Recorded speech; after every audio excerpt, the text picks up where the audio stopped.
नमस्कार, मी आरती सावंत। आज मी तुमच्यासाठी घेऊन आली आहे उपवासाची साबुदाण्याची खीर। हो, तुम्ही नक्की उपवासाची खीर, साबुदाण्याची खीर तुम्ही खाऊ शकता या नवरात्रीच्या 9 दिवसांमध्ये। चला तर मग रेसिपीला सुरुवात करूया। उपवासाची साबुदाण्याची खीर ही 7 ते 8 जणांना पुरते। मी 1 लिटर दूध घेतलेलं आहे आणि पाऊण कप साखर घेतलेली आहे। तुम्ही गाईचं दूध वापरू शकतात किंवा म्हशीचं दूधही वापरू शकतात। उपवासाची साबुदाण्याची खीर बनवण्यासाठी मी साहित्य सांगत आहे। हे मी 1 कप म्हणजे 1 पेला साबुदाणे मी रात्रभर भिजत ठेवलेले, 3 वेळा स्वच्छ धुवून आणि या साबुदाण्याच्या म्हणजे इथपर्यंत याचे थोडंसं वर पाणी मी वापरलेलं आहे आणि मग रात्रभर भिजत ठेवलेले आहे। तुम्ही बघू शकता छानपैकी मोकळे झालेले आहेत आणि हे बघा लगेच प्रेस होत आहेत।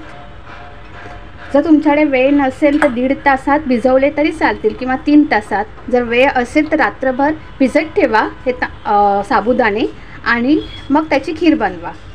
हे बघा, साखर आहे पाऊण कप,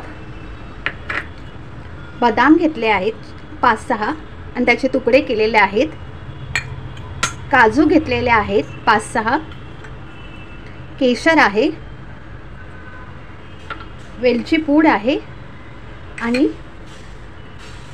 1 लिटर दूध हे गरम केलेलं आहे।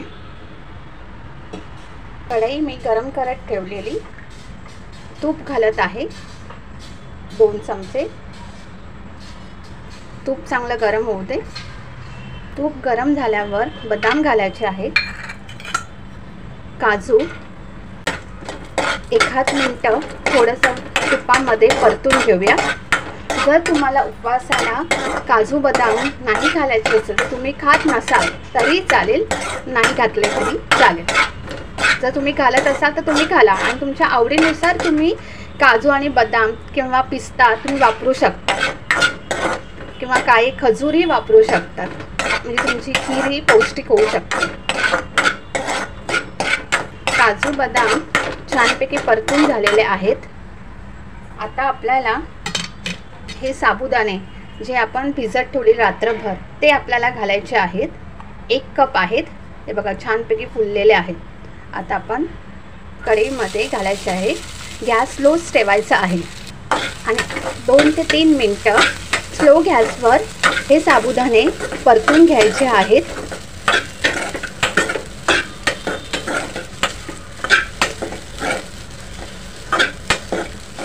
छानपैकी परतून घ्या, गॅस स्लोच ठेवा, नाहीतर हा साबुदाणा चिकटतो कढईला किंवा कोणत्याही तुम्ही भांड्यामध्ये करत असाल त्याच्यामध्ये।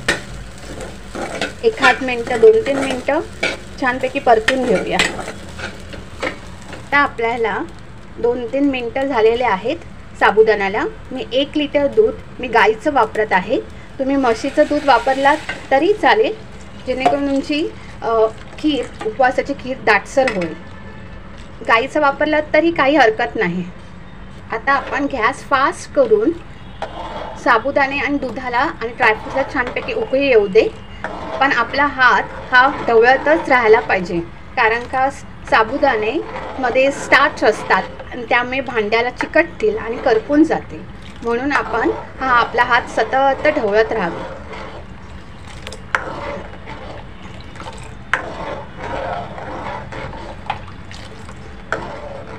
आणि हो, उपवासाला साबुदाण्याची खीर खाल्ली जाते, तर तुम्ही ही रेसिपी पूर्ण बघा, सगळ्या टिप्स बघा, ऐका आणि ही साबुदाण्याची खीर बनवा आणि मला कमेंटद्वारे सांगा। आता दुधाला चांगली उकळी येऊ दे। केशरच्या काड्या घालत आहेत, जेणेकरून दुधाला छानपैकी केशरी रंग येईल, पिवळसर। तुम्हाला उपवासामध्ये केसर नाही घालायचं असेल तरी चालेल, हे पूर्णपणे ऑप्शनल आहे। दुधाला चांगली उकळी येऊ दे। तुम्ही गाईचं दूध वापरलं तरी काही हरकत नाही, जर तुमच्याकडे म्हशीचं दूध असेल तरी चालेल। आणि ही साबुदाण्याची उपवासाची खीर 7 ते 8 जणांना पुरेशी होते, म्हणजे 1 लिटर दूध हे 7 ते 8 जणांना उपवासाची खीर होईल।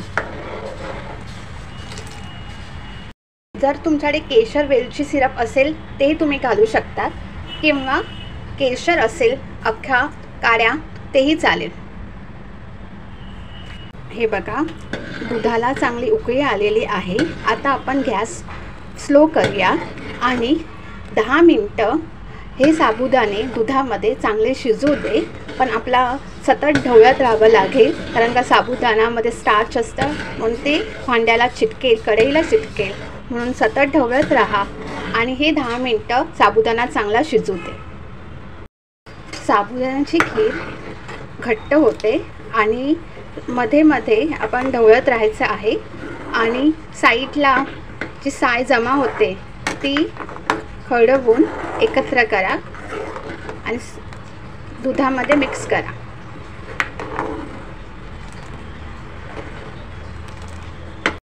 दहा मिनटं झालेले आहेत. तुम्ही बघू शकतात साबुदाणे पूर्णपणे ट्रान्सपरंट झालेले आहेत.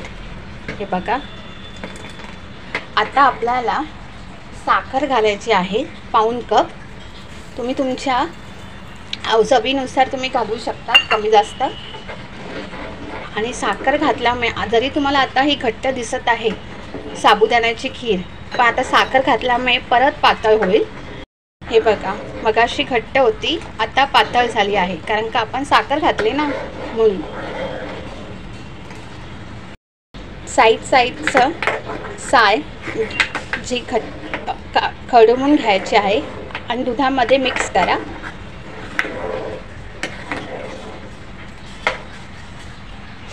वेलची पूड घालायची आहे. जो उपवासाला तुम्ही वेलची पूड नाही घालत असाल तरी चालेल. आणि छानपैकी मिक्स करूया.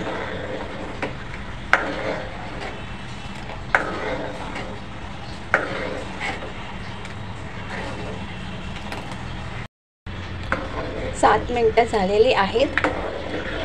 छानपैकी घट्टसर झालेले आहे.